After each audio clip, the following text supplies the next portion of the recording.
2절에서 25절까지를 보시면 선지자 예레미야가 이스라엘 백성을 대표해서 하나님께 회개하는 기도의 내용이 기록되어 있습니다. 우리가 주께 왔사오니 주는 우리 하나님 여호와이시니이다. 작은 산들과 큰 산 위에 떠드는 무리에게 바라는 것은 참으로 허사라. 이스라엘의 구원은 진실로 우리 하나님 여호와께 있나이다. 부끄러운 그것이 우리의 어렸을 때로부터 우리 열조의 산업인 양떼와 소떼와 아들들과 딸들을 삼켰사온즉 우리는 수치 중에 눕겠고 우리는 수욕에 덮여올 것이니 이는 우리와 우리 열조가 어렸을 때로부터 오늘까지 우리 하나님 여호와께 범죄하여 우리 하나님 여호와의 목소리를 청종치 아니하였음이니이다. 이것이 바로 예레미야가 백성을 대표하여 하나님 앞에 드렸던 회개 기도의 내용이었습니다. 이러한 예레미야의 기도는 창조주 하나님만이 유일하신 우리의 구원주 하나님이심을 분명히 고백하는 기도가 됩니다. 그러므로 이제는 더 이상 우리가 헛된 우상에 기대어서 하나님의 이름을 모욕하였던 그런 극악한 죄를 더 이상 범하지 않겠다는 그런 기도가 되는 것입니다. 저 영원한 하늘나라에 속한 자들, 이 땅이 아니라 하늘에 속한 자들이 헛된 이 땅의 삶에 대한 욕심과 이기심으로 인하여 이 땅에서 어떻게 하면 잘 먹고 이 땅에서 어떻게 하면 높은 자리에 올라가고 이 땅에서 어떻게 하면 좀 잘 살아볼까 하는 그런 욕심과 이기심으로 인하여 하나님을 멀리하고 하나님이 가증히 여기는 우상을 숭배한 부끄러운 죄를 철저하게 회개하는 그런 기도가 되는 것입니다. 하나님의 백성이 우리의 주인 되시는 하나님의 목소리를 순종치 아니하여서 치욕스러운 결과들을 가져왔음을 또한 고백하고 있습니다. 이러한 예레미야의 회개가 진심인지 아닌지는 바로 하나님께서 응답하신 오늘 본문의 내용을 통하여 알 수가 있는 것입니다. 입술로만 회개하고 입술로만 잘못했다고 하는 그런 형식적인 기도가 아니라 이 예레미야의 기도가 진심 어린 기도였기 때문에 오늘 본문을 통하여서 하나님께서 어떤 응답을 주시는지를 우리가 알 수가 있는 것입니다. 하나님은 예레미야의 기도에 대하여 내게로 돌아오라 라고 응답을 하여 주셨습니다. 예레미야의 기도에 대하여 하나님께서 구체적으로 어떻게 해야 하는지에 대하여 또한 말씀하여 주셨습니다. 오늘 본문을 통해서 진실한 회개를 통하여 참된 구원에 이르고 하나님을 드높이는 저와 여러분들이 되시기를 바랍니다. 나에게 돌아오라. 바로 우상을 버리고 여호와께로 돌아와서 진실과 정의와 공의로 여호와의 삶을 살면 축복이 있다는 사실을 하나님께서 말씀하고 계십니다. 여러분, 잘못한 자녀들에게 부모님이 혼을 내고 있습니다. 그럴 때 잘못했습니다, 다시 한번 용서해 주시고 저에게 기회를 주세요 라고 울고 있는 자녀에게 여러분 같으면 뭐라고 말씀하시겠습니까? 그래, 다시는 그러지 말아라 라고 말할 것입니다. 하나님께서 지금 바로 그 말씀을 하고 계시는 것입니다. 우상을 버리라고 했습니다. 이제는 진실과 정의와 공의로 이제는 좀 여호와께서 기뻐하는 삶을 살라고 말씀하고 계시는 것입니다. 오늘 본문 1절에 보시면 여호와께서 가라사대 이스라엘아 내가 돌아오려거든 내게로 돌아오라. 내가 만일 나의 목전에서 가증한 것을 버리고 마음이 요동치 아니하며. 진심으로 회개하고 살아가는 성도가 되려고 한다면 두 가지의 조건이 필요한데 그것은 바로 흔들리지 않고 가증한 것을 버리는 것과 실제의 삶에서도 여호와의 살아계심을 인정하는 모습이 나타나는 것, 이것을 말하는 것입니다. 여기서 가증한 것이라고 한다면 이스라엘이 우상 숭배를 위해서 섬기는 각종 이방 신상들을 말하고 있는 것입니다. 왜 우상을 섬겼겠습니까? 그것이 이 백성들의 실제 삶과 아주 밀접한 관련이 있기 때문에 그런 것이었습니다. 우상들은 그 당시 농사를 짓는 사람과 관련이 있는 것이었습니다. 추수하는 것과 관련이 있는 것입니다. 하나님의 백성들이 이방 신상들과 관련이 있다는 것도 말이 안 되는데 심지어 그 우상들이 친밀하게 이스라엘 백성들의 삶 속 구석구석 파고 들어가서 침투해 있다는 사실을 말하고 있는 것입니다. 그래서 하나님은 너희 삶 속에 있는 이러한 우상들을 완전히 제거하라고 말씀하시는 것입니다. 그것이 바로 너희들의 삶을 망치는 것이며 해롭고 악한 것들이기 때문에 제거하라는 말씀입니다. 그렇게 애지중지하던 것들을 하나님께서는 나의 목전에서 버릴 것이라고 명하셨습니다. 자식에게 해로운 것들을 알아서 버리라고 하지 않고, 내가 너 믿을 테니까 알아서 버리라고 하지 않고, 지금 내 눈앞에서 네 손으로 그것을 버리라고 하는 그 말씀은 그만큼 부모의 마음이 간절하다는 것을 얘기하고 있는 것입니다. 다시는 그것들을 내 눈앞에 있지 않게 하라는 무언의 압력이 되는 것입니다. 그런 부모 앞에서 그것들을 버리라고 했습니다. 얼마나 하나님이 싫어하시는가 하는 것들을 알 수 있는 것입니다. 다시는 그러한 것들의 마음을 빼앗길 여지를 남겨주지 않으려는 것입니다. 이러한 표현은 당시 여호와의 말씀을 따랐던 선한 왕이었던 요시야 왕, 그 요시야 왕의 결단에 의하여 종교개혁이 불길처럼 일어났을 때에 정말 표면적으로는 우상들이 다 제거되고 온 나라가 회개한 것처럼 보였을지라도 실제 백성들의 삶 하나하나 삶 속에는 전에 행하던 것처럼 암암리의 우상 숭배를 근절하지 않았던 당시의 이스라엘 백성들의 삶이었기 때문에 하나님께서 예레미야 선지자에게 이같이 말씀하여 주시는 것입니다. 하나님이 가증히 여기는 모든 물건들과 의식들을 여호와의 목전에서 흔들림 없이 단호하게 제거함으로써 하나님과 우상을 겸하여 섬기는 삶에서 명확히 돌아서는 깨끗한 사람이 되라는 것입니다. 그것이 바로 여호와께로 돌아오는 사람이 명확하게 보여주어야 될 자세인 것입니다. 이렇게 진심으로 여호와께 속한 성도는 하나님께서 기뻐하지 아니하시는 이전의 모든 것들이나 습관에서 정말 완벽하게 벗어나야 됩니다. 물론 이것이 얼마나 힘든지는 저와 여러분들이 잘 알고 있습니다. 세상의 습관도 얼마나 끊기가 어렵습니까? 벗어나려고 해도 또 다시 생각나고, 내가 이거 그만두어야지, 다시는 이러지 말아야지, 우리 엄마 아빠도 싫어하고 우리 하나님도 싫어하시는데 내가 이거 그만해야지 라고 하면서도 또 시간만 되고 또 상황만 되면 요번만 해야지, 에이 어쩔 수 없지 라고 하는 연약한 인간의 모습이 바로 저와 여러분들의 모습이 되는 것입니다. 우리가 전능하신 하나님을 믿고 그 하나님만을 따르며 오로지 그분에게 속한 하나님의 백성이라고 그렇게 선언하였지만 여전히 우리를 향한 옛사람의 습관, 옛사람의 그 유혹이 우리를 혼란에 빠뜨리고 마는 것입니다. 그래서 넘어지기도 하고 실수하기도 합니다. 하지만 우리는 그러한 실수와 그러한 아픔 속에서도 끝까지 하나님만 바라보며 그분에게로 가야 되는 것입니다. 하나님께서 당신께로 돌아오라고 하셨습니다. 우리는 하나님께 속한 사람입니다. 여러분, 이 시간에 어디를 가겠습니까? 저와 여러분이 어디를 가야 되는 것입니까? 저와 여러분에게 적군이 어디고 아군이 어디 있습니까? 우리는 전쟁이 일어날 때 아군에게로 가야 되지 않겠습니까? 적군에게 가면 이용당하거나 포로가 되거나 죽을 수밖에 없습니다. 우리나라로 가야만이 살 길이 있는 것입니다. 이제 우리는 이 문제를 분명히 해결을 해야 됩니다. 나는 세상에 속한 사람입니까? 아니면 하나님께 속한 사람입니까? 여러분, 하나님께 속하셨습니까? 그러면 하나님께로 가야 되지 않습니까? 하나님이 어디에 계십니까? 하나님이 어디에 계시니까 우리가 어디로 가야 됩니까? 하나님은 어디에나 계십니다. 우리의 모든 것을 다 살피시고 계십니다. 그러니 우리가 어디로 육체가 갈 필요가 없는 것입니다. 여러분 각자가 속한 가정과 직장과 그 사업통에서 하나님의 얼굴이 여러분들을 지키고 계신 것을 기억하고 항상 하나님의 뜻을 이루는 삶을 살아가는 것, 그것이 바로 여호와께로 가는 것입니다. 사람의 눈을 의식하지 않고 하나님의 눈을 의식하며 살아가야 되는 것입니다. 사람의 눈을 볼 때는 우리가 가식적이 될 수밖에 없습니다. 그러나 하나님의 눈앞에서는 우리가 진실할 수가 있는 것입니다. 그럴 때에 각종 유혹에서 이길 힘이 생기는 것입니다. 아무도 보지 않아도, 아무도 알지 못해도 하나님은 우리를 보고 계신다는 사실을 기억하셔야 되는 것입니다. 그러면 그 유혹에서 이길 힘이 있는 것입니다. 하나님의 거룩한 얼굴 앞에서 신자의 태도가 어때야 되겠습니까? 그러면 하나님께로 가는 저와 여러분들의 삶의 자세가 어때야 되는 것입니까?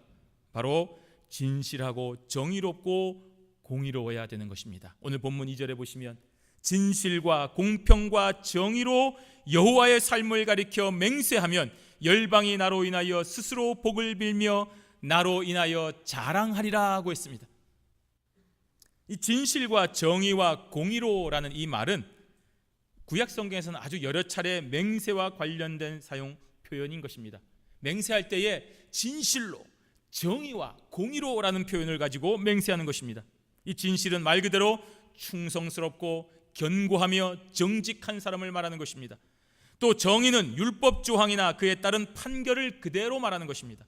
공의라고 하는 것은 하나님의 본질적인 의로우신 성품을 말하는 것입니다.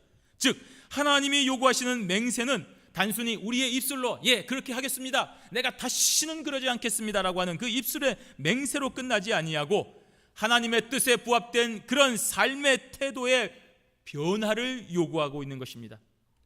우리에게 왜 이런 맹세가 필요한 것입니까? 이스라엘 백성들이 하나님의 살아계심을 마음으로 인정하는 것으로 끝나지 말아야 되기 때문인 것입니다. 하나님의 살아계심을 인정하는 자라고 한다면 저와 여러분이 살아가고 있는 이 실제의 삶 속에서도 하나님의 살아계심을 진실로 인정하는 그런 모습이 나타나야 된다는 것을 요구하시는 것입니다. 하나님이 살아계시는 것을 믿는 사람이 어떻게 하나님의 뜻을 어기며 살 수 있겠습니까? 하나님께서 이 모든 것의 주관자가 되신다는 것을 분명히 알고 있는 사람들이 어떻게 다른 사람을 속이고 다른 사람에게 괴롭히는 그런 짓을 할 수가 있겠습니까? 따라서 우리의 사는 삶 속에서 하나님이 살아계신다는 분명한 삶의 모습대로 살아갈 것을 요구하고 계시는 것입니다.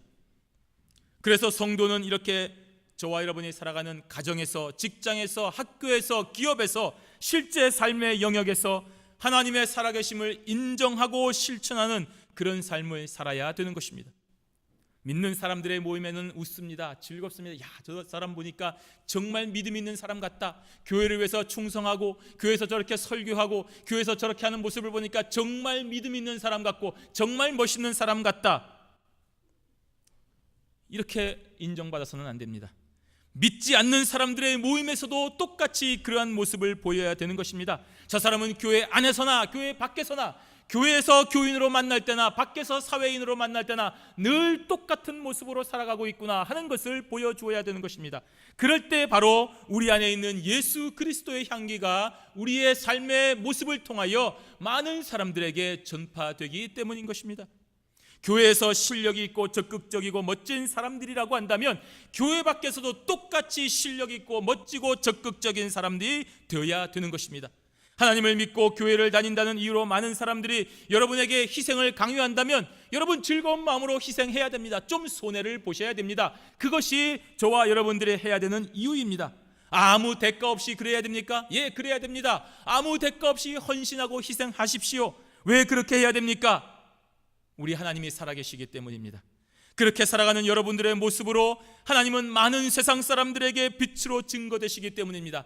하나님이 저와 여러분에게 무슨 빛이 있어서 예수 그리스도를 이 땅에 보내서 죽게 하셨습니까? 하나님이 도대체 우리가 뭘 했기 때문에 우리를 사랑하여 주신 것입니까? 하나님의 크신 사랑과 공의가 왜 우리에게 임한 것입니까? 우리가 뭐 그럴 마땅한 행동이나 마땅히 그럴 돈이 있습니까? 그럴 능력이나 공로가 있습니까? 아무것도 없지 않습니까? 하나님께서 일방적으로 우리를 사랑하여 주셨기 때문에, 일방적으로 우리를 구원하시기 위하여 희생하여 주셨기 때문에 우리도 다른 사람들에게 그 하나님의 사랑을 증거하기 위하여 일방적으로 희생하고 또 그런 삶을 살아가야 되는 것입니다. 그렇게 헌신하는 여러분들의 죽음 속에 예수 그리스도께서 부활의 증거로 나타나시기 때문입니다. 이렇게 살면 하나님으로부터 놀라운 축복이 있는 것입니다. 열방이 나로 인하여 스스로 복을 빌며 나로 인하여 자랑하리라 하고 있습니다. 이것은 앞에 두 가지 조건이 충족되면 이루어지는 축복의 약속인 것입니다. 하나님과 이스라엘 사이의 언약 관계의 회복이면서 그리고 그에 근거한 선민의 의롭고 진실하며 정직한 축복의 삶을 살아갈 때에 열방의 축복으로 이어질 것임을 하나님께서 말씀하고 계시는 것입니다. 배반한 이스라엘이 회개하여 하나님께로 돌아온 것처럼 타락한 온 인류가 회개하고 하나님께로 돌아와 하나님과의 관계를 회복하고 축복과 영광을 누리게 되는 밝은 미래가 오늘 이 말씀 속에 약속이 되어 있는 것입니다. 하나님께서 창세기 12장 3절에 아브라함에게 약속하여 주셨습니다. 땅의 모든 민족이 너로 말미암아 복을 얻을 것이라고 했습니다. 또 창세기 26장 3절에 이삭에게 말씀하셨습니다. 내 자손으로 말미암아 천하 만민이 복을 받으리라 하고 했습니다. 창세기 28장 14절에 야곱에게 또 이렇게 말씀하셨습니다. 땅의 모든 족속이 너와 내 자손으로 말미암아 복을 받으리라고 했습니다. 이렇게 축복의 약속을 하신 분이 아브라함과 이삭과 야곱의 하나님이십니다.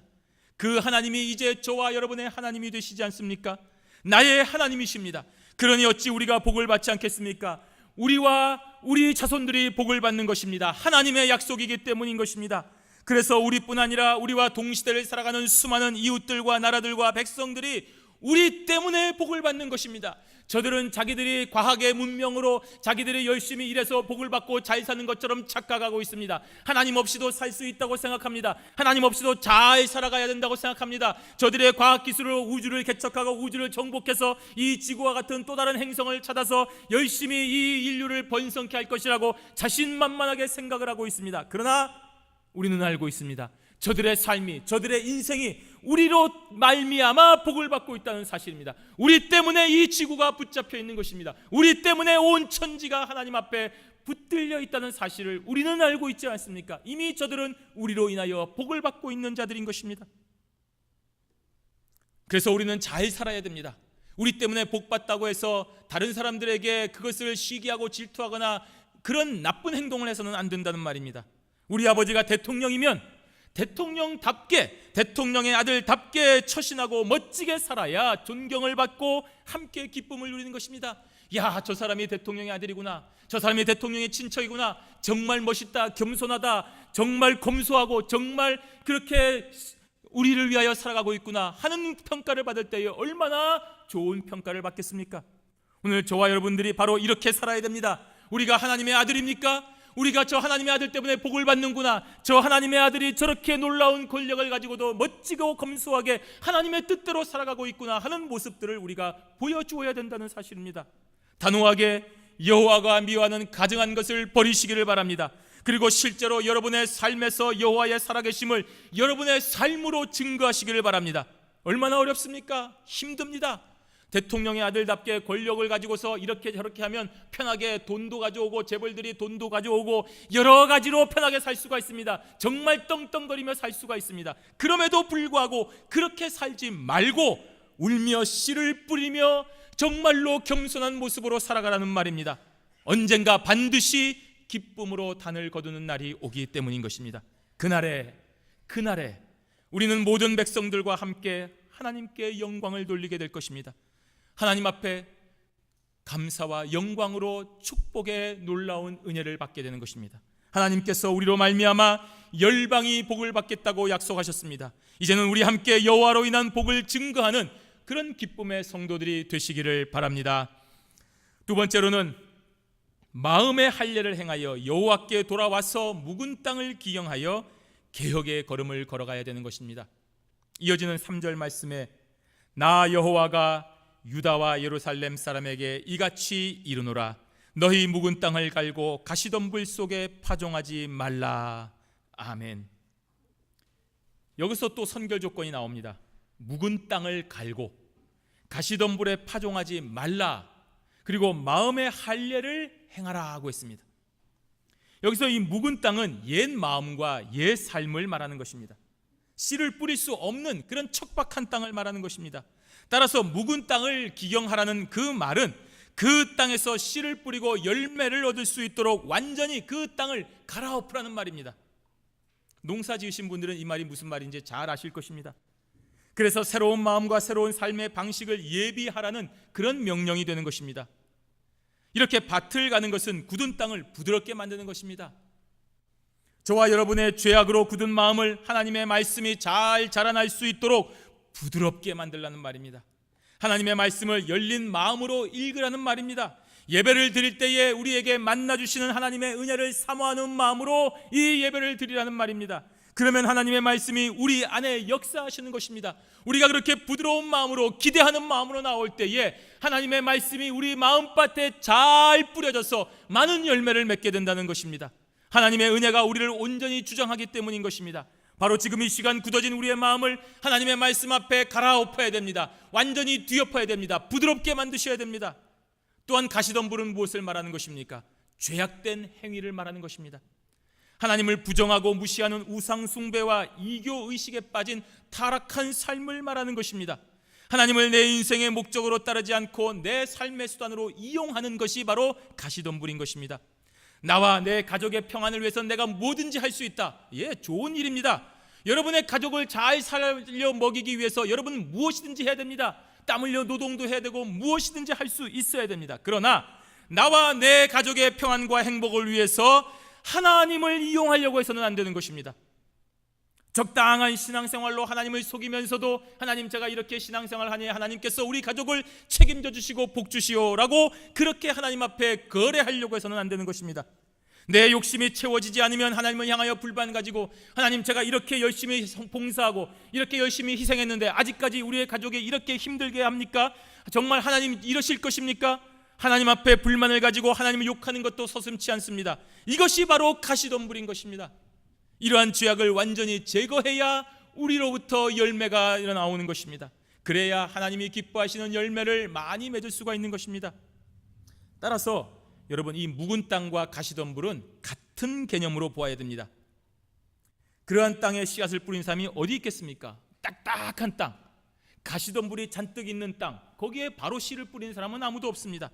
반드시 땅을 갈아엎고 가시덤불을 제거한 후에야 그곳에 씨를 뿌리는 것입니다. 그래서 묵은 땅을 갈고 가시덤불에 파종하지 말라라고 하는 이 명령은 하나의 명령이 되는 것입니다. 하나님을 믿는 신자에게 주어진 이 명령은 매 순간의 삶 속에서 현실에 안주하지 말라는 것입니다. 날마다 새롭게 하나님의 말씀을 읽고 또 읽고, 이 말씀이 예전에는 이런 뜻이었지만 지금은 우리에게 어떻게 적용되는가를 날마다 해석하고 새로워지라는 말입니다.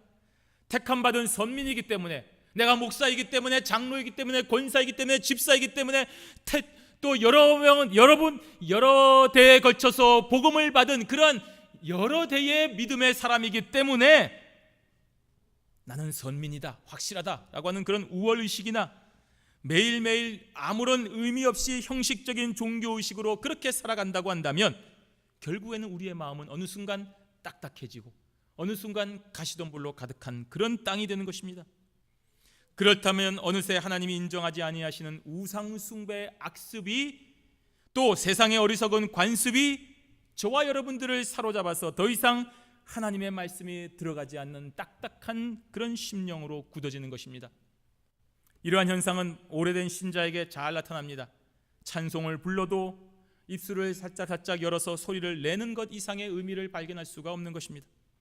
찬송 부를 때에 눈물이 흘렸던 적이 언제 있는지, 찬송을 부를 때 내 가슴이 뜨거워지고 하나님의 크신 은혜가 느껴지는 그 순간이 언제였었는지 기억조차 나지 아니하는 묵은 땅이 되는 것입니다. 내가 기도를 해도 입술로만 하나님 아버지 감사합니다, 감사합니다 중언부언할 뿐이지 도대체 그 기도가 지금 어떤 의미를 가지고 하나님 앞에 상달되는지를 도무지 알 수가 없이 나 오늘 기도했다, 나 오늘 기도 그냥 이만큼 했다라고 하는 그런 형식적인 신앙밖에 되지 않는 것입니다.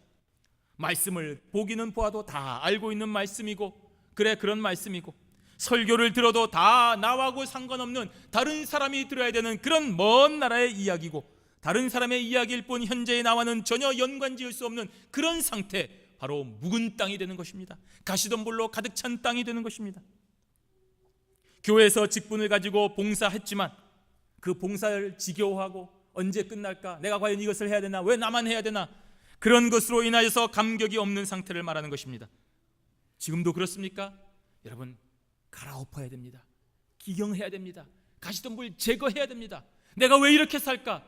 하나님 앞에 주어진 이 세상의 삶에서 내가 왜 이런 상태로 살 것인가? 여러분, 한번 자신을 돌아보고 그 마음밭을 갈아엎어야 되는 것입니다. 내가 한번 사는 거 하나님 앞에 온전하게 정말 제대로 의미 있게 하나님께서 기뻐하시는 삶을 살아갈 수 있도록 그렇게 해달라고 한번 결단하는 시간이 필요한 것입니다. 왜냐하면 그런 땅에는 하나님의 말씀의 씨앗이 뿌려지지 않기 때문인 것입니다. 당연히 우리의 삶의 열매도 맺지 못하는 것입니다. 하나님의 말씀, 하나님 앞에 기도, 그 찬송 봉사로 여러분의 묵은 땅을 기경하십시오. 옛날의 가치관에서, 옛날의 삶의 모습에서 그저 그렇게 살아왔던 그런 삶의 모습에서 이제는 새로운 삶으로 변화를 가져오는 시간들이 되시길 바랍니다. 남들보다 1시간 일찍 예배당에 오고, 남들보다 1시간 더 일찍 하나님 앞에 말씀을 보고 더 많이 기도함으로써 여러분의 마음밭을 완전히 갈아엎어서 여러분의 삶에서 하나님의 말씀이 떨어져 썩는 양식이 되고 하나님 앞에 30배, 60배, 100배의 결실을 맺도록 여러분들이 한번 결단을 해야 되는 것입니다. 그리고 이어지는 4절에 보시면 또 하나의 조건이 제시되고 있습니다. 4절 말씀입니다. 유다인과 예루살렘 거민들아, 너희는 스스로 할례를 행하여 너희 마음 가죽을 베고 나 여호와께 속하라. 그렇지 아니하면 너희 행악을 인하여 나의 분노가 불같이 발하여 사르리니 그것을 끌 자가 없으리라. 아멘. 마음 가죽을 베고 나 여호와께 속하라고 했습니다.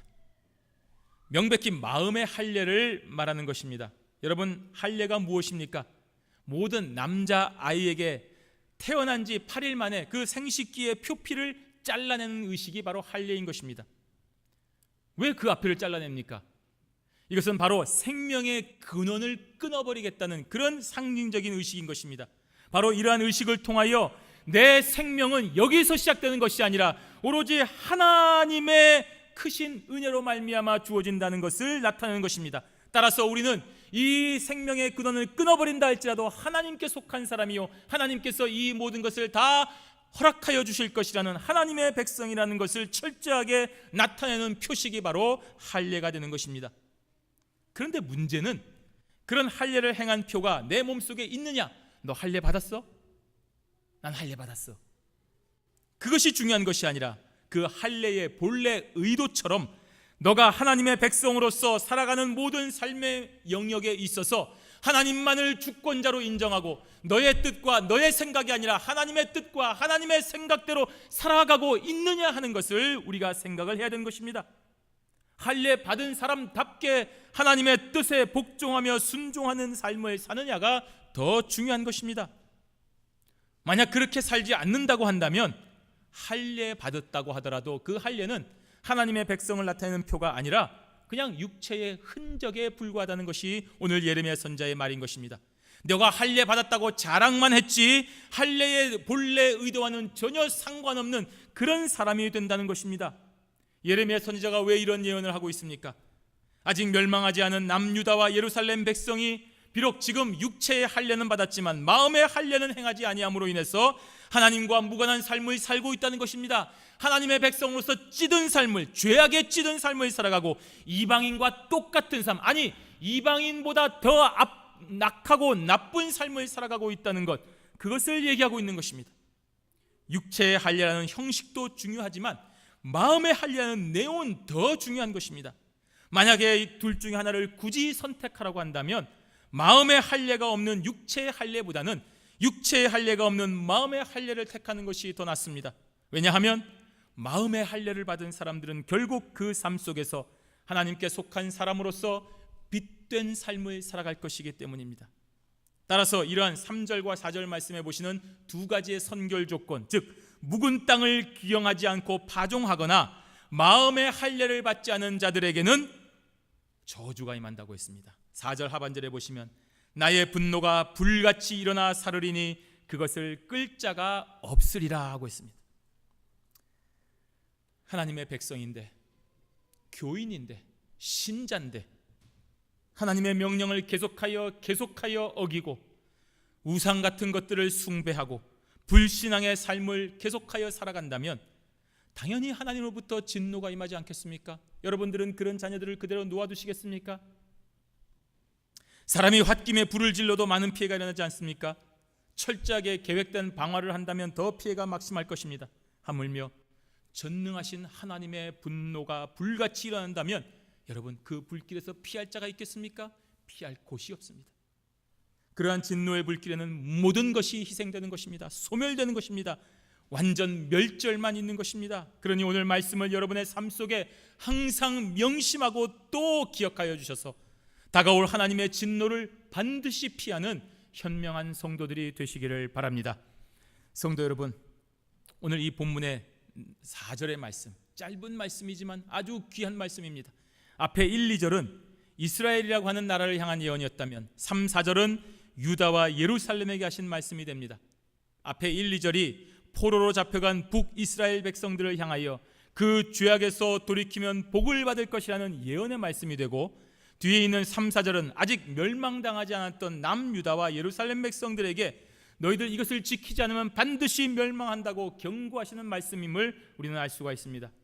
그러니 이 말씀을 옛날에 저 이스라엘 백성들, 망한 사람들, 망하지 않은 사람들에게 하는 것이 아니라 오늘 우리의 삶에도 반드시 적용되는 것입니다. 그렇게 적용한다면 우리가 연약하여 잘못하였을 때에는 앞에 1, 2절의 두 가지의 선결 조건인 우상 숭배를 벗어버리고 진실과 공평과 정의로운 삶을 살아간다면, 그렇게 살며 여호와께로 돌아가는 모습을 보인다면 반드시 우리로 인하여 복을 받을 것이라는 축복의 말씀이 되는 것입니다.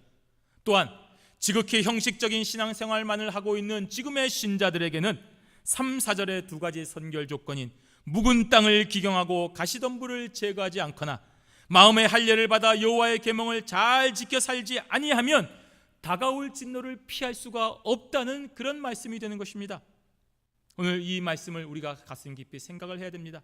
499년 전 마틴 루터는 오직 의인은 믿음으로 말미암아 살리라 라는 이 말씀으로 마음의 할례를 받았습니다.